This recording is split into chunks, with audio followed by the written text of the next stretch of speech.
ఈ రోజు చెప్పుకుంటే ఎంత నీచంగా దిగజారినారో వైసీపీ నాయకులు. అమరావతి మనకు ఎంత మంచి చేసింది, రాజధాని కోసం వాళ్ళ ప్రభుత్వ భూములన్నీ మనకు ప్రభుత్వానికి ఇవ్వడం జరిగింది. ఆయన గత 5 సంవత్సరాల్లో ఉన్నాడు కానీ ఏది వాళ్ళకి మంచి చేయలేదు. వాళ్ళు ఎన్నో నిరాదీక్షలు చేసినారు, వాళ్ళకి ఆటంకాలు అడ్డబడి చేయడం జరిగింది. కానీ ఈ రోజు ఆడ ఉన్న వాళ్ళ అమరావతి వాళ్ళని వేసులు అంటాడా? అదే ఏరియాలో వాళ్ళ వాళ్ళ బిడ్డలు కానీ ఉండాలి కదా. ఈ రోజు కృష్ణంరాజు అంటున్నారు వాళ్ళకి అక్క లేదా, చెల్లె లేదా, అమ్మ లేదా, తల్లి బిడ్డలని అడుగుతున్నా. అది చెప్పించిన జగన్మోహన్ రెడ్డికి తల్లి బిడ్డలు లేరా? తల్లిని రోడ్డు మీదకి ఇచ్చినాడు, చెల్లెని రోడ్డు మీద వేసినాడు. ఇలాంటి నా కొడుకులు మెట్టు తీసుకొని కొట్టామని చెప్తాను. ఇదే విధంగా ప్రతి ఒక్కరు ఒక ఆడపిల్లని అంటే ఊరుకుండేది. ఈరోజు మా ప్రభుత్వం పెట్టుకొని కూడా మేము అమరావతి వాళ్ళంటే మేము బొమ్మలు ఉండడం క్షమించాము. ఇదే విధంగా ప్రతి ఒక్క మహిళను గౌరవించాలని మేము కోరుకుంటున్నాము. ఈ రోజు ఆయన క్షమాపణ చెప్పాలి. భారతీరెడ్డి ఆడది కాదని అడుగుతున్నా. వాళ్ళ కూతురు లేరు ఆయనకు. ఎట్లా మాట్లాడతాడండి? ఒక మనిషిని చెప్పుతేనే కదా పక్క మాట్లాడేది. ఈ రోజు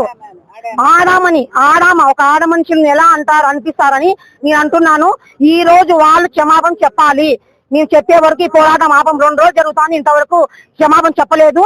అదే విధంగా ఆడ వాళ్ళ జోలికి వస్తే ప్రతి ఒక్క నాగం చెప్పులు కొట్టాలని ఇదే విధంగా చెప్తున్నా. నోట్లో కారం పొడి వచ్చి ఈడ్చుకొని తంతామని చెప్తున్నా. ఒక ఆడదాన్ని ఎలా అంటే నోరు అదే అసెంబ్లీలో మన నారా చంద్రబాబు భార్యని అసహ్యంగా మాట్లాడారు కాబట్టి ఈరోజు ప్రజలు మనకు బుద్ధి చెప్పారు. ఇంకా బుద్ధి రాలే వానికి.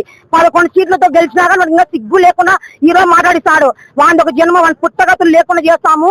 రాష్ట్ర 5 కోట్ల జనాలు ఈ రోజు కూటమి ప్రభుత్వం ఎన్నుకోవడం జరిగింది. ఇంకా సిగ్గు రాలని అడుగుతున్నా. ఇదే విధంగా సవాల్ ఇస్తున్నా. ఈ రోజు క్షమాపణ చెప్పకుంటే నీకు వేరేగా పరిణామం ఉంటుందని మేము తెలియజేస్తున్నాం. జై తెలుగుదేశం, జై చంద్రబాబు, జై లోకేష్, జై మాది అక్క.